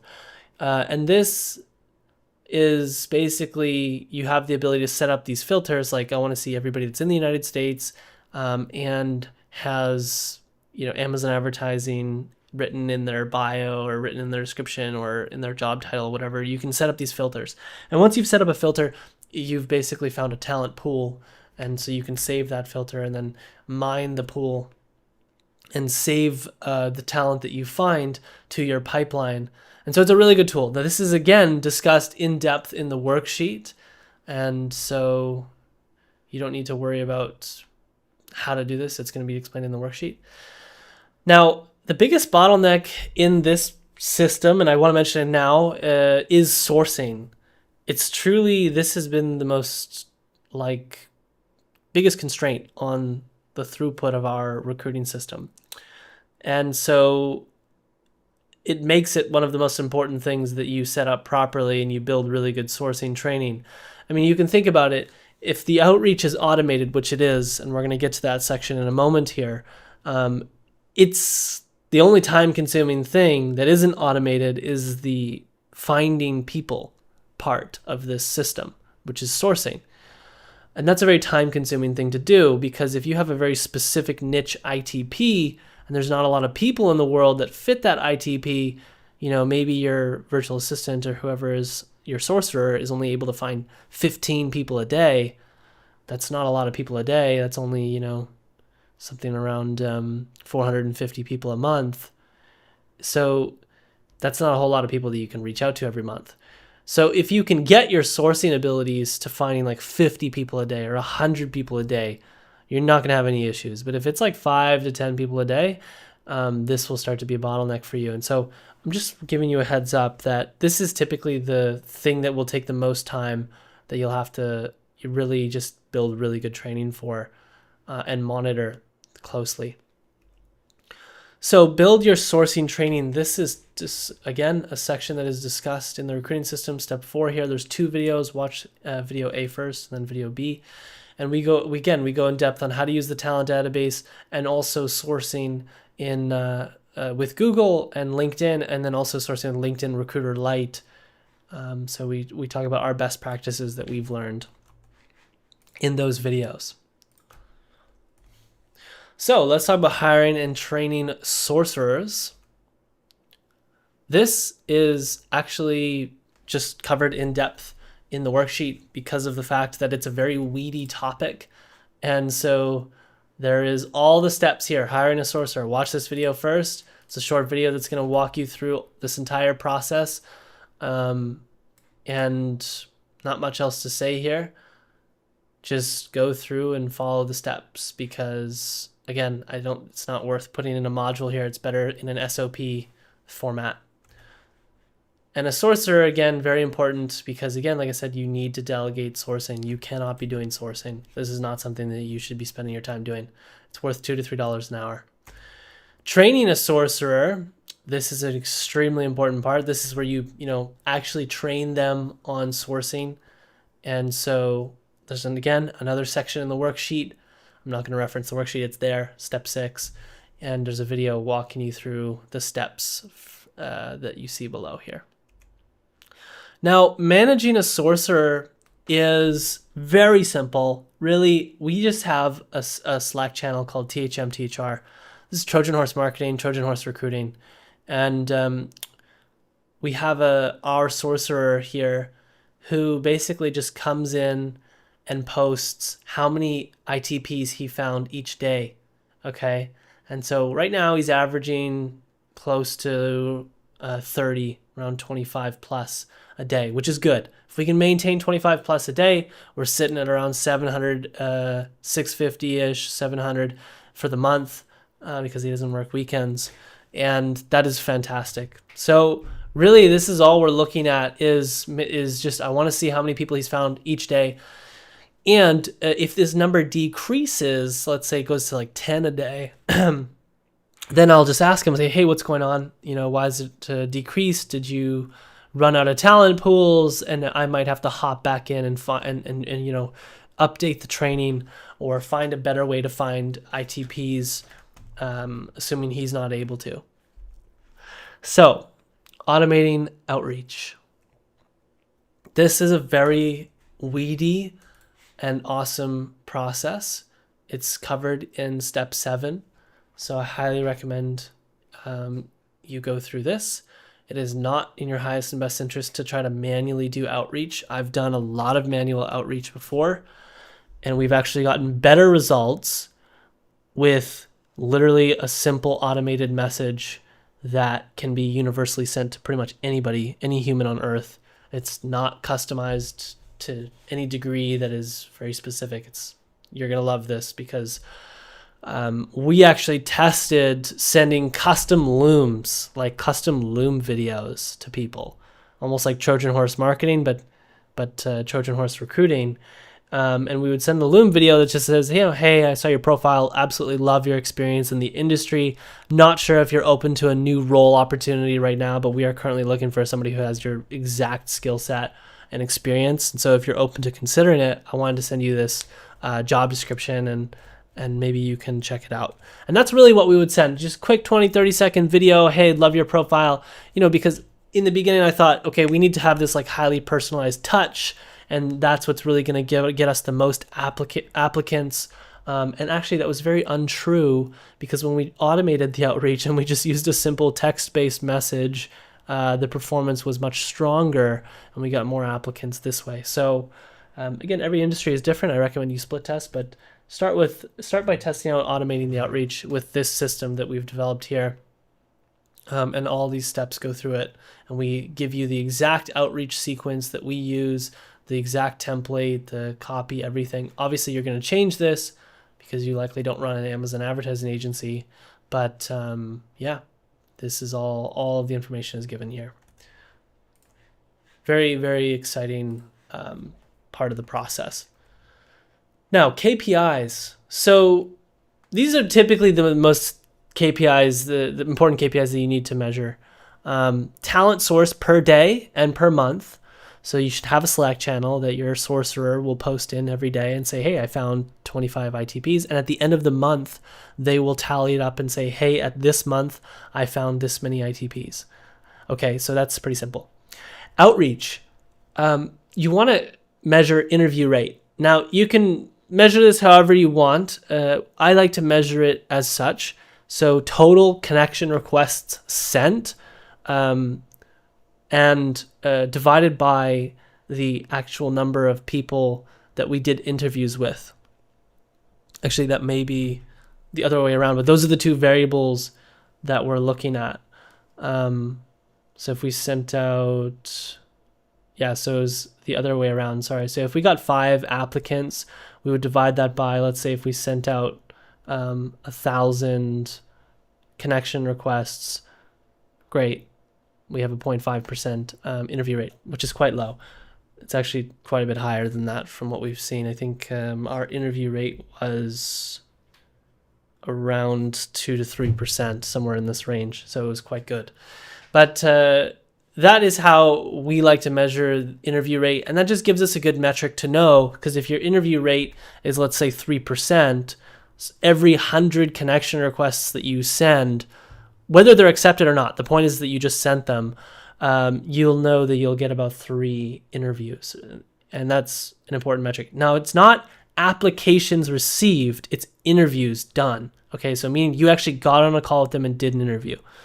Because if you just measure it by applicants, well, some people may apply, but then not show up to the interview, and that's a less qualified person, and I don't think should be counted as, success in the system. So that's how we measure the success of our outreach is interview rate. And the success of our sourcing is ITP per day, ITP per month, right? And then the success of our interviewing itself, which this could be also considered the success of the entire process, is the hiring turnaround time. So if you started this on April 1st and you hired somebody on April 29th, wow, you had a 29-day turnaround time. Fantastic, right? But if it took you 90 days, then it was a 90-day turnaround time. And so you just want to note the moment you decide, okay, we're looking to hire for this person, and we're starting today, whatever day that is, write that down. And then when you actually hire the person and fill that position, you need to write that down so you can begin to measure the end goal of this system, which is ideally a less 30-day hiring turnaround time.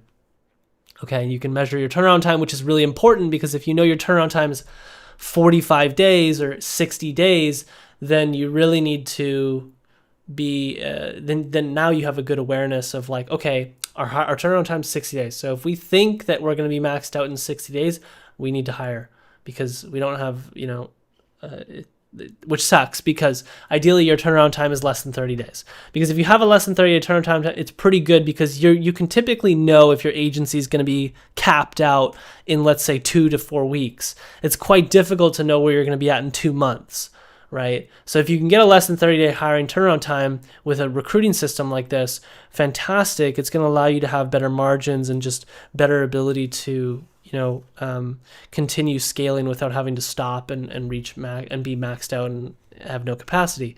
So this is why we strive for a less than 30 hiring turnaround time. Now let's talk about the talent pipeline. This is something that we're going to show you how to build and set up. Actually, I don't think we actually go through the Zapier setup process because it's quite straightforward.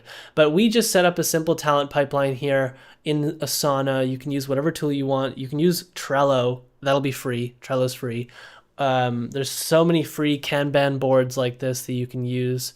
And really all this is doing is pulling in people that apply and putting them into this application section with their name and their information when you click into the card.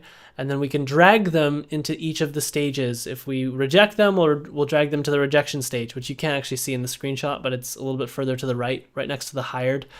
And if we interview them, we'll move them to the first interview, yada, yada, yada. Okay. So talent pipeline is just important because as you get a lot of applicants, it gets quite confusing to know who is in what stage, et cetera, et cetera. So this, I think, is something that is needed, not in the very beginning, but once you start getting a few applicants a week, it's something that's really helpful. So in the worksheet, if you go to step 9, you're going to see we have the build your talent pipeline, and there's a quick video that will guide you through completing this step and setting this up. So yes, it's pretty straightforward. I don't believe we go through the exact Zapier integrations because we use Asana, and it's unlikely everybody here uses Asana, and also setting up a Zapier integration for something like this is very easy. So it's very not difficult to figure out. Now, interviewing. Just take a sip of water. So these are the two things that we really interview for: skill fit and culture fit. Skill fit is typically quite easy to vet for, assuming you have the skills of the person you're looking to hire, because you'll know what questions to ask and how to verify whether or not they are qualified for the role. And so for us, when we're vetting for Amazon advertising specialists, it's very easy because we know all the questions we can ask them to vet their Amazon advertising ability. It's oftentimes actually things that are less tangible, more intangible, and quite difficult to see, such as their communication abilities. And this is not necessarily something you can figure out by just asking a question or two. Amazon advertising, there's so many different questions you can ask to get a good idea on what their experience is like, but their ability to communicate is such an important thing that we look for. And so not all skills are tied to the service that you're providing. So, for example, again, we're looking for an Amazon advertising specialist, but we aren't just going to hire the person if they've been managing billions and billions of dollars in ad spend and they have tons of experience, because if they can't communicate well what they're doing, then they're going to be useless to us because they can't communicate well to the client, right? So it's not just about the thing, the service that you're providing itself. There's also some intangible, fundamental skills such as communication and other things that can be put under this concept of skill fit, okay? And skill fit, really, if you look at your job description should pretty much define and outline what it is, what skills you're looking for. Okay, so when you're writing your job description, you're writing about the typical things that you want this person to have, right? And so you can typically reference your job description if you're wondering, okay, what things am I actually looking for? And if you have no idea, well, then your job description is quite poor and you need to update it if there's no reference to certain skills that they should have or responsibilities, etc. Now, culture fit, this is a much harder thing to gauge because understanding if they're a culture fit or not means getting to know the core of who they are. The core of who they are. The core meaning like, well, there's beliefs. This is the very core of who someone is their beliefs. And out of beliefs comes behavior, and out of behavior comes reality. And so really to know if someone's a culture fit, you really have to go to the depth of their beliefs, which is not an easy thing to do in the interview process. And again, this is... I basically said all this, but beliefs is a leading indicator of your behavior, and then everything else follows. So culture fit, measuring this, you're basically referencing to your vision, mission, core values. In this case, for us, we reference to our culture canvas because a lot of our principles are here. And so, if I'm in the interview process, I want to make sure that this person definitely has our top priorities, which is like work ethic, and they are happy with the idea that we prioritize being a team over a family, and the fact that they are better than other people we've hired. We always want to hire people that are better than everyone else, so that we're constantly raising the bar for our talent. And then other things we look for is like hospitality. We love people that have experience in hospitality because typically these people are very good at communication and they're good at, diffusing clients when they're very emotional or when they are unhappy. They're just very service-oriented people. This is something we really, really, really desire and we want and we vet for heavily. Service-oriented people that are extremely friendly and have strong work ethic could be one way to simplify the person that would be a really good culture fit inside Better AMS. But the point is that you need to, tie the person that you're interviewing to your canvas or your values that you've laid out wherever you've laid it out. You should never hire someone that's not a great culture fit, regardless of how skillful they are. This is a very common thing you'll hear amongst lots of companies.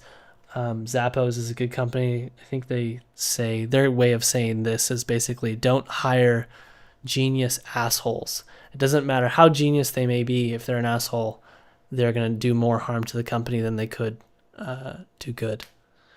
So a classic example of this, we did make this mistake just once. And we had to let go of this person after about 9 months of them being in Better AMS, or maybe it was a year. But basically, these non-culture fit like humans that you bring in will destroy your entire culture very quickly. I mean, it does not take much. They're typically like a virus or a germ that comes in and they just attach onto other people and they like leech the energy from other people. And other people feel that this person does not really fit and belong here. And like they're like, oh, why is this person here? But it's not within their control to fire the person or let go of the person. That's in your control, and it's your job. So classic example of this, we interviewed this person, and we basically said, no, hey, it's not a good fit. And then they came back and was like, no, I really want to do another interview because yada, yada, yada. And they had a bunch of reasonings, and they addressed a lot of our concerns in our rejection email. And so we said, okay, fine, we'll give you another chance. And we did another interview, and we were really on the fence, but we decided, you know what? Okay, this person has a lot of Amazon advertising experience for, lots of years, and we're quite on the fence, but we'll try it out. And never should we ever done that, because the fact that we were on the fence and we weren't certain that this person is a good fit was a lesson in itself, that we learned that if we're on the fence, we should never hire the person. We should be certain that they are a great fit for the culture and they're going to vibe with everybody else in Better AMS. That person brought out a side of negativity in several other people, actually couple, maybe primarily one other person in Better AMS. And, well, several, brought out a side of negativity in several other people. They were quite negative, and just did not vibe with service-orientedness in our agency. And there were so many points of friction that was caused that finally we were like, hey, we really need to let go of this person. And it was very obvious that it wasn't a good hire very quickly. Maybe within the first month or two, we realized, oof, this was a bad decision. So it cost us a lot of money. It cost us a lot of time. And you really just never want to hire somebody that isn't a good culture fit. If you're on the fence about them being a good culture fit, they're likely not a good culture fit. Typically, when it's a good culture fit, you just know, like, oof, yes, this person's great. They're really going to vibe with the rest of people within Better AMS or within whatever, your agency. So building your interview script. I mean, this is a question of skill fit. How qualified is this person to handle the responsibilities of this role? And identifying if they are a skill fit for the role is a matter of just asking the questions that help you answer this question, right? So what questions can you ask that will help you identify whether the person's qualified for the role? And then the culture fit is really how well would this person vibe with the culture of your agency? How well would they get along with everybody else in the company? How long would they get along with you? If it's only you in the company, that's fine. How well would you vibe with them? That's when it's really kind of easy to gauge, because if it's just you know whether or not you'll really vibe with this person. You know what you value. So that is located in building your interview script here. And I also reference my personal script that I use here if you'd like to look at this. All the questions that I've found and asked is here, but make sure you watch this video first. Okay. So post-interview, you should always rate the applicant in depth. Why? If you have some type of talent evaluation database, something like this, that allows you to rate them 1 to 10 in certain areas, now you can reflect. So that bad hire that we made that wasn't a culture fit, but was a good skill fit, that I was just referencing. This person was of one of the lowest rated people in our database when we rated them in the sheet, and yet we hired them. Terrible decision. And when we look back, hindsight's 2020, but we were like, why in the world did we hire that person? We rated them so poorly. It's like, what was going through our head? And what was actually going through our head was the fact that we urgently needed to hire somebody because we had clients in the pipeline that we couldn't sign. And that is what caused poor decision making. And so we learned a big lesson. Never hire somebody poor just because you can take on, you have revenue in the pipeline waiting to be signed. So this is a talent evaluation database. Now, I'm not giving you a template to this because we're actually planning to make this a lot better. But take the concept of this. It's really simple. You have, your top column here, column 1, interviewer, who's interviewing, the candidate's name, and then the various different skills that you want to rate them on. So what is their Amazon ads? What's their EQ? And we're rating them on culture fit, leadership, prior success, work ethic. So find 4 or 5, maybe 2 or 3, doesn't matter, things that you want to rate them on. At a minimum 2, culture fit, skill fit, but there's probably other things.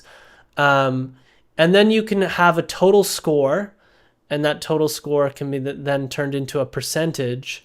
And then now you can have a percentage that tells you, everybody who interviewed and what their score was that they rated them. Then we have summary of strengths and weaknesses and additional notes. That's just for writing in certain things. And again, this is a very good thing to do because after you've made a hire, you can come back to this 6 to 12 months later and say, okay, we know how this person is in the agency now and how they've turned out. How did we rate this person? Maybe you rated them very poorly, or like not very poorly, but maybe you rated them like, decently well, but they turned out to be an absolute all-star and they're just crushing it. Okay, what did you miss? Now you can reflect. Now you can go back and say, yeah, what did we miss? Why didn't we see that this person was really good? Or if you rated the person very high and they turned out to be a really poor hire, now you can go back to your notes and go back to the things that you wrote and the ratings, and you can improve because you have this reference point where you can go back to and say, ooh, why did I miss this? How did I not see that this person was going to be a bad hire? And you can kind of connect the dots. And when you start connecting these dots, this is when you start getting better at hiring because you're learning from, previous mistakes or flaws or whatever. And just, yes, it gives you the ability to be so much better. But if you don't rate them and you don't take any notes and you don't have anything like this, then, you're not going to be able to kind of reflect as well as you could if you had something like this. So again, you're going to have to build your own sheet like this, but it's a very simple thing to do. You can literally copy the same style we have here, but we're going to probably just merge this into Asana or something like this so that when the person comes into Asana, we have some type of way to do this, or we're going to turn it into a survey. I'm not too sure, but we're going to clean this up and make it a lot better. So that's why I don't want to share it for now. Okay, so offer letter. Now we talk about the moment of truth. So once you've found somebody that you really like and you want to hire, you have to present them with an offer. Pretty straightforward. This is how we prepare our offers. We have a nice little Canva outline here. Let me actually show you what that looks like. So here's what it looks like. And so we put the person's name in, and then we have our company information. It's just a high level overview of the most important things. And so there's salary, start date, benefits and perks, other things, commission, and then some of our core values. It's pretty much it. So very simple, very straightforward. And the other thing here is an employment agreement, which is automatically basically created through remote.com, which is a service that we use for dealing with all like the legalities of hiring somebody and making sure it's legal relative to their state and wherever they live, yada, yada, yada. I forget the exact name. I think we're going to cover it here, but let's continue. So yes, making an offer letter in the worksheet. This is referenced here. And very simple, very straightforward. I mean, consult with a local attorney for legal best practices. Include the key components for the offer in your letter, and just have a deadline. So basically tell them, hey, if you can get back to me by, in 48 hours or 72 hours, that would be much needed / appreciated. And you can also define how they can accept it. They can accept it via a written statement, like over email, like, yes, I accept this offer, or signature verbally on the phone, doesn't matter. It's a very simple process. Again, we built our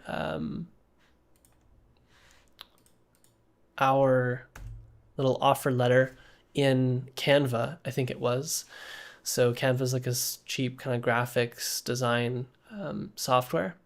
And remote.com and using something like remote, we are going to talk about in the managing talent module, I believe is the name of it. It's the next module in this sector, I believe. So in that section, we're going to talk about using a service like remote. There's other services that you can use for helping you with all the legalities of hiring somebody. This is not something we're going to go in depth on right now because it's pretty it's pretty weedy, and this is something that Alex is really good at, and he's going to cover in the next module. So without further ado, let's talk about some mental models that are very important. So never hire poor culture fits. We talked about this. Never do it. Neurodiversity, have other people in your company interview to gather greater insights on whether or not it's a good fit, right? So if it's just you interviewing because there's nobody else in the company, that's fine. But if you have a good sized team already, you shouldn't be the only one that's interviewing. You should have at least one other person that's interviewing with you so that you can have greater insights. And ideally, that person that's interviewing is not at all like you. They should be completely different. So if you're an integrator, they're a visionary, right? Ideally, you have this partner that's your complete opposite that can interview to give much more insights on the person. I can't tell you how much better I feel interviewing people, knowing that Destiny and Alex also are interviewing these people, because they think so much more different than me. And, we all think differently, so we can get a really good, diverse perspective on the talent that comes through. If it's a great fit, make an offer. There's this thing that this concept of waiting to see if you can find someone better. But if you're doing this, if you're like, I really like that person, but I think I'm just going to wait to see if we can find somebody better, that just simply means that you really don't have clarity around who you're looking for exactly. And so if you think the person you've interviewed is a great fit, give them an offer. Even if it's the first person that comes through out of your recruiting efforts, it doesn't matter. You really need to know your ITP well enough to the point where if it's the first person that you interviewed and they're a good fit, you hire them. You don't think, I might find something better, Nope. You should know well enough who you're looking for and be able to pull that trigger the moment you find that person, okay? Don't have this whole FOMO, fear of missing out. Oh, what if I could find somebody better? It's no, you found somebody. They match your ITP exactly. Perfect. Hire them. Give them an offer. Okay. Don't be a robot. An interview done well should feel like a regular conversation, in my opinion. It's not something where you're just reading off of a script and they're responding and you're taking notes. And you're not making any eye contact. Should be a regular conversation. We do video calls for all of our interviews. I highly recommend you do that. I don't think you should ever do just audio. You should always do a video call so you can get to see the person. There's so much greater depth to the interview when you can actually visually see them and connect with them. And then the last one is address anxiety. So when someone talks about their reasons for leaving their current role, take time once they're finished talking to let them know this is not something that they have to worry about if they join your agency, assuming that's true. Let me give you a really classic example. A lot of times I'm interviewing somebody and, when I ask them, why are you considering leaving your role, or why are you looking for a new role? They tell me, well, the current agency I'm working at, they set really poor expectations with the clients. And, they tell the clients that we're going to be able to increase their sales by a ridiculous amount. And then, they give me the account, and the account is clearly not going to be able to reach these goals that they set in 60 to 90 days. And then when that happens, the client's really disappointed, and that falls on me. And I feel terrible because it's well, why did the salesperson who closed this client tell you this in the first place? That's so So this is a huge concern. After they explain that concern to me, one, I'm just going to let them finish talking. But once they're done talking, I'm going to say, hey, I really want to let you know this is something that we never do. Actually, something that we take a lot of pride in is the fact that we set very, very clear expectations with clients. We never oversell ourselves. We never overpromise. We don't do this. We really don't want to overpromise and underdeliver. This is not something that we want to do. It's not something you have to worry about. Another example is, some people will tell us, well, the agency they give me way too many clients. I'm so spread thin. I can't even think straight. I have 22 accounts. And I don't even have enough time to service them properly. So it just feels bad because I don't think I'm doing a good enough job. Whereas if I had less accounts, I could do a much better job. And so they feel like they're just unable to do anything. And again, in this case, this is something that our agency is well aware of, and I'm going to address their concern and tell them, hey, look, in Better AMS, we're well aware that this is a very common problem in agencies. It sucks. We do not do this. We limit the amount of accounts we put on somebody by X, and we address this anxiety that they have, okay? So addressing the anxiety is a really important thing because it's a really great sell point, and it also just puts their concerns to rest and makes them feel more comfortable about joining your agency. Mental models and other guiding principles are listed in the interview script here, or in the interview script worksheet. So that worksheet is, let's just pause this. Okay, so in the recruiting system worksheet, in step 10 where it says build your script, if you click on the interview script template, we have here the interview script for building it. And inside of this, we listed the mental models for interviewing and also some other guiding principles, some of which I've mentioned here. So pretty straightforward. That is there. And without further ado, here's your action items. Begin building. So download the recruiting system worksheet and begin building, ladies and gents. Everything you need for building this recruiting system is located within that worksheet. There's lots of videos going through everything step by step. If you have any questions, of course, you can come on the coaching calls or post in the group. But without further ado, let's get to work. Thank you so much, ladies and gents, for watching this, and I'll see you in the next video. Ciao. Well, thank you so much for tuning into this 14-hour program. If you watched the first video and the second video, and I just wanted to let you know, I send you my love. Thank you for supporting the channel and tuning in, and I'll see you in whatever future content that I create. I love you.